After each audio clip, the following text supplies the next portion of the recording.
आज हम लोग बहुत ही रोचक टॉपिक पढ़ने जा रहे हैं। भारत की खोज नामक पुस्तक के तीसरे पाठ से लिया गया है। इसका नाम है महाकाव्य, इतिहास, परंपरा और मिथक। महाकाव्य से तात्पर्य क्या है? महाकाव्य एक विधा है और इस विधा के कुछ मानक हैं। मानक यूं हैं कि महाकाव्य नाम का जो ग्रंथ होगा, महाकाव्य नाम की जो रचना होगी, वो सर्गबद्ध होनी चाहिए, यानी उसमें कई सर्ग होने चाहिए, कई अध्याय होने चाहिए। प्रत्येक अध्याय का छंद अलग होना चाहिए और आने वाले अध्याय की विषय वस्तु की सूचना पिछले अध्याय के अंत में दे दी जानी चाहिए। उसका या तो एक नायक होना चाहिए या एक वंश के अनेक राजाओं का वर्णन होना चाहिए। श्रृंगार, वीर, शांत, इनमें से कोई एक रस प्रधान होना चाहिए, जिसको कि शास्त्र की भाषा में अंगी रस कहते हैं।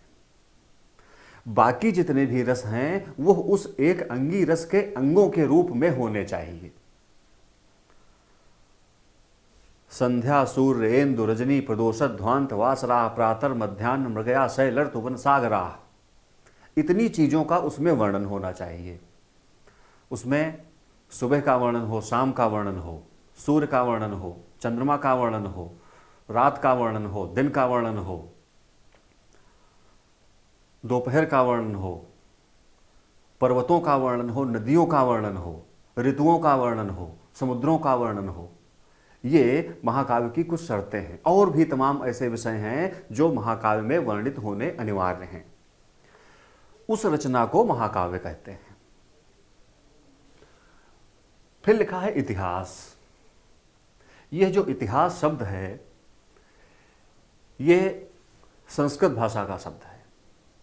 इसका जब आप विच्छेद करेंगे तो बनेगा इति प्लस ह प्लस आस। संस्कृत में अस नाम की एक धातु होती है जिसका अर्थ होता है होना, और इति का मतलब होता है ऐसा। कोई भी चीज जब समाप्त होती है, चाहे वो कोई अध्याय हो या कोई पाठ हो या कोई पुस्तक हो, तो उसके अंत में इति लगाया जाता है। तो इति का मतलब है इस तरह से, यानी ऐसा। ह माने होता है निश्चित रूप से। ह एक निपात है। शब्दों के जो भेद होते हैं तो कुछ शब्द निपात कहे जाते हैं। नाम, आख्यात, उपसर्ग और निपात, 4 प्रकार के शब्द माने गए हैं। तो हा एक निपात है जिसका संकेत होता है निश्चित रूप से।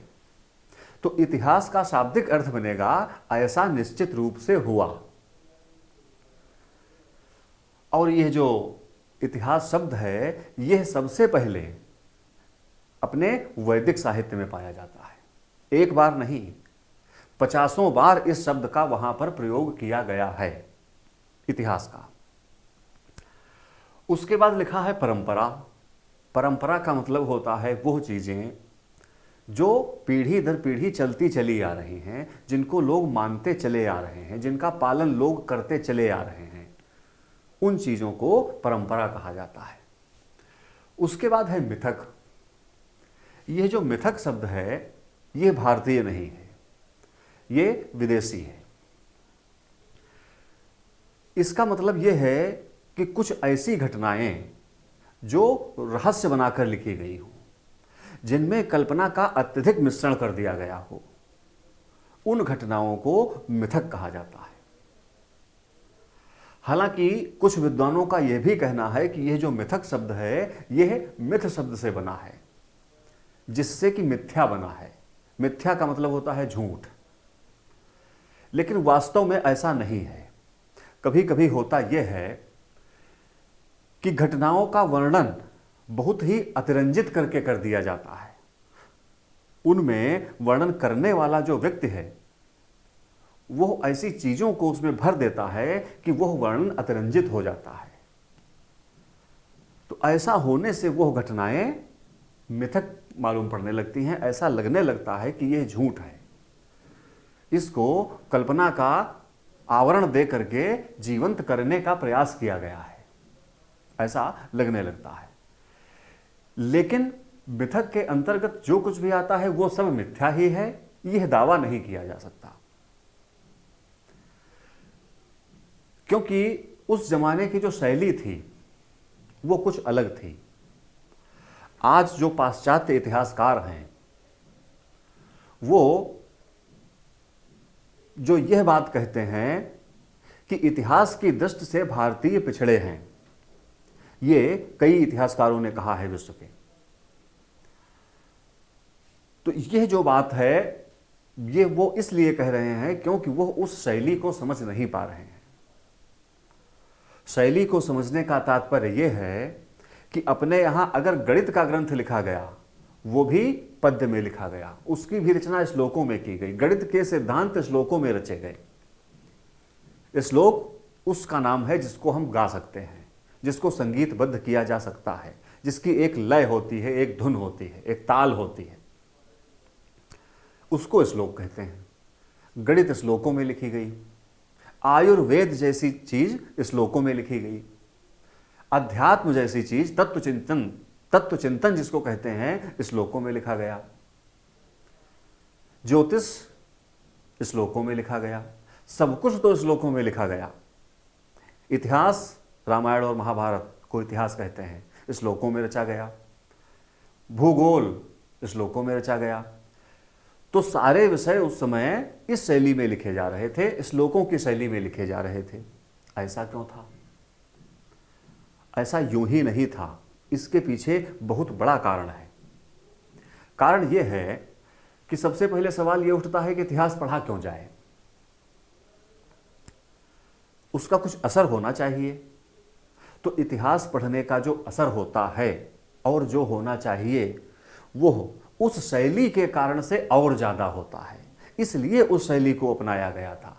ऐसा नहीं था कि जो आदमी श्लोकों की रचना कर लेगा वो गद्य नहीं लिख पाएगा, यह तो कतई कहा ही नहीं जा सकता। हाँ, यह कहा जा सकता है कि जो गद्य लिख लेगा वो पद्य लिख लेगा, यह जरूरी नहीं है। लेकिन जो आदमी पद्य की रचना कर लेगा वो गद्य की तो रचना पहले कर चुका, सोचेगा तो वो गद्य में ही, फिर उसको वो अपनी बुद्धि का प्रयोग करके पद्य में करेगा। तो इसलिए ऐसा सबके बारे में नहीं कहा जा सकता।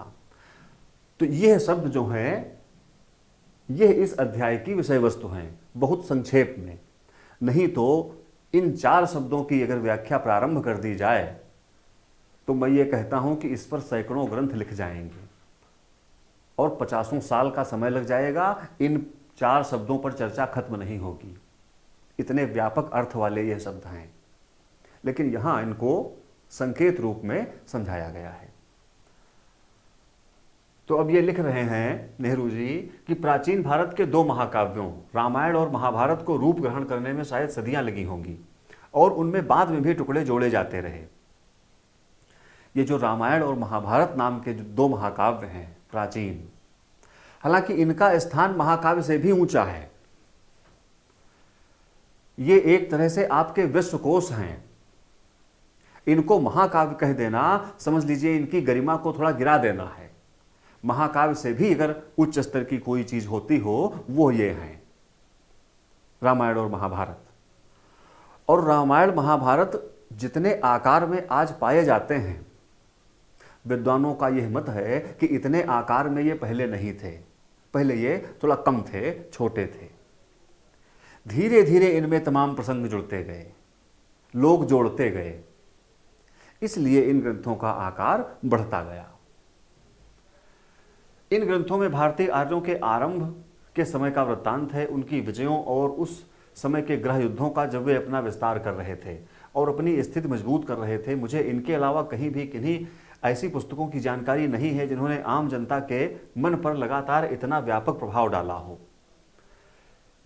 नेहरू जैसा आदमी यह बात कह रहा है कि मुझको इन 2 पुस्तकों के अलावा रामायण और महाभारत विश्व में कहीं भी ऐसी पुस्तकें सुनने में नहीं आई जिन्होंने जनमानस पर इतना व्यापक प्रभाव डाला हो, इतना ज्यादा प्रभाव डाला हो और इतने ज्यादा दिनों तक डाला हो।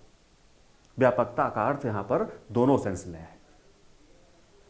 और जब नेहरू को जानकारी नहीं है ऐसी पुस्तकों की तो नहीं ही होंगी ऐसी पुस्तकें, क्योंकि नेहरू ने पढ़ा बहुत था।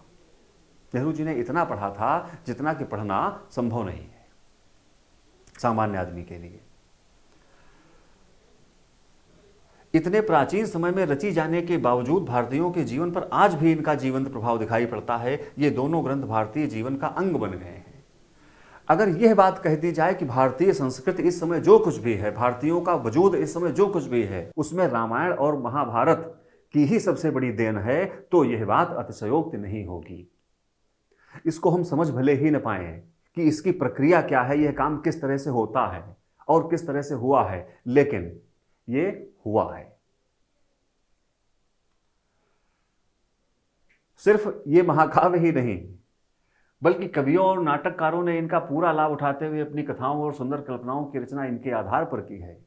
यह दो ऐसे काव्य हैं जिनके प्रसंगों को आधार बनाकर, जिनकी कथाओं को आधार बनाकर सैकड़ों ग्रंथों की रचना कर दी विद्वानों कवियों ने। सैकड़ों नाटक लिख दिए गए, सैकड़ों महाकाव्य लिख दिए गए, सैकड़ों खंड काव्य लिख दिए गए, पता नहीं क्या क्या लिख दिया गया। और उन सभी ग्रंथों का एक मूल आधार या तो रामायण है या तो महाभारत है। अधिकांश पुराकथाएं और प्रचलित कहानियां वीर गाथात्मक हैं। उनमें सत्य पर अड़े रहने और वचन के पालन का उपदेश दिया गया है, चाहे परिणाम कुछ भी हो। अपनी संस्कृति का यह भी एक अंग है कि जो कह देना उसको फिर निभाना, और अपने किए हुए वादे को न निभाना यह बहुत गैरत का काम माना जाता है, बहुत ही निम्न कोटि का काम माना जाता है।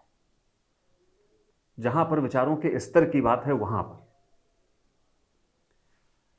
तो यह जो बात है यह इन्हीं दोनों ग्रंथों से निकलकर सामने आई है। और भी संस्कृत से संबंधित हजारों बातें इन्हीं ग्रंथों की देन है, जिनको आज हम जी रहे हैं। साथ ही इनमें जीवन पर्यंत और मरणोपरांत भी वफादारी, साहस और लोकहित के लिए सदाचार और बलिदान की शिक्षा दी गई है। जीवन पर्यंत, जब तक जीवन है तब तक, और मरणोपरांत, मरने के बाद क्या होता है, क्या होना चाहिए और कैसे होता है, यह सारी प्रक्रिया इनमें वर्णित है। कभी ये कहानियां पूर्णतः काल्पनिक होती हैं, अन्यथा इनमें तथ्य और कल्पना आपस में इस प्रकार गुथे रहते हैं कि उन्हें अलग नहीं किया जा सकता। बातें तथ्यात्मक हैं। उन तथ्यात्मक बातों को कल्पना के रंग में रंग दिया गया है। बात यह हुई है, और वो इस तरह से रंग दिया गया है, यह रंगने वालों की विशेषता थी कि आज तथ्य को और कल्पना को अलग करना मुमकिन नहीं रह गया है। बहुत धीमी गति से आधुनिक विद्वान धैर्यपूर्वक भारतीय इतिहास की भूल भुलैया के सूत्रों की खोज कर रहे हैं। कल्हड़ की राजतरंगिणी एकमात्र प्राचीन ग्रंथ है जिसे इतिहास माना जाता है। यह कश्मीर का इतिहास है जिसकी रचना ईसा की 12वीं शताब्दी में की गई थी। बाकी के लिए हमें महाकाव्यों और अन्य ग्रंथों के कल्पित इतिहास, कुछ समकालीन अभिलेखों, शिलालेखों, कलाकृतियों और इमारतों के अवशेषों, सिक्कों और संस्कृत साहित्य के विशाल संग्रह से सहायता लेनी पड़ती है। कल्हड़ की राजतरंगिणी, यह एक ग्रंथ का नाम है, राजतरंगिणी, और कल्हड़ ने इसको लिखा है। इसमें केवल इतिहास लिखा है और कुछ नहीं लिखा है। इतिहास के अलावा इसमें कुछ भी नहीं लिखा गया है। तो कह रहे हैं कि उसको इतिहास माना जाता है, और बाकी के लिए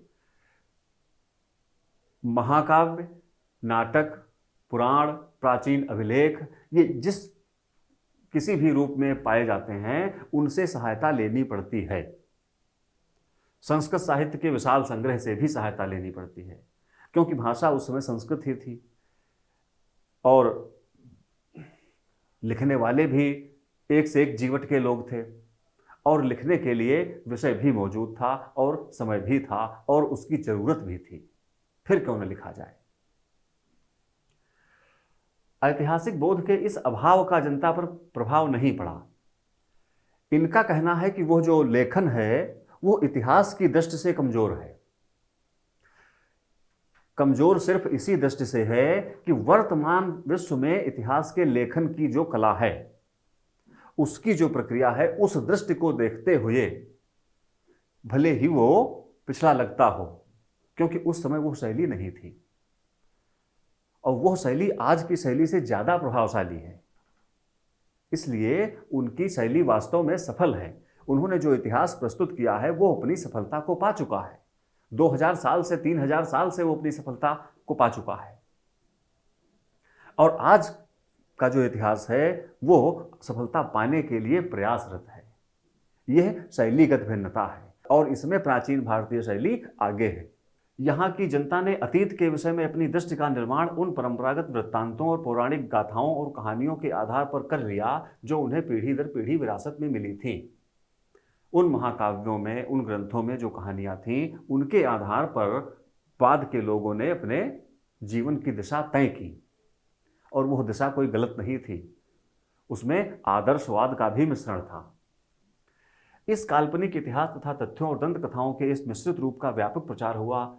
इनसे जनता को एक मजबूत और टिकाऊ सांस्कृतिक पृष्ठभूमि मिली, जो कि मैं भी बता चुका हूं।